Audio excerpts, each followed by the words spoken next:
இன்றைய இறைவனின் வாக்கு. கர்த்தர் நமக்கு பெரிய காரியங்களை செய்தார், இது நிமித்தம் நாம் மகிழ்ந்திருக்கிறோம். சங்கீதம் 126 ஆம், எனக்கு பிரியமான என் அன்பு தேவஜனமே, ஆண்டவராக இயேசு கிறிஸ்துவின் நாமத்தில் உங்களை சந்திப்பதில் நான் மிக்க மகிழ்ச்சி அடைகிறேன். இந்த வசனம் சொல்கிறது, நமக்கு பெரிய காரியங்களை செய்திருக்கிறார்.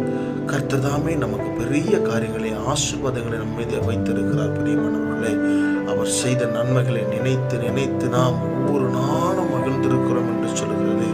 ஆம், உங்களில் அநேகருக்கு ஆண்டவர் அநேக நன்மைகளை செய்திருப்பார். ஆனால் சில குறைகளும் உங்களுக்கு இருக்கும். குறைகளை மட்டுமே பேசிக் கொண்டிருக்கிறீர்களா? இல்லை, உங்களுக்கு ஆண்டவர் செய்த நன்மைகளை நினைத்து பாருங்கள். ஆண்டவர் உங்களுக்கு ஏராளமான நன்மைகளை செய்திருக்கிறார் என்பதை நினைத்து அவருக்கு நன்றி சொல்லுங்கள், மகிழ்ந்திருங்கள். ஆண்டவர் உங்களை ஆசீர்வதிப்பாராக.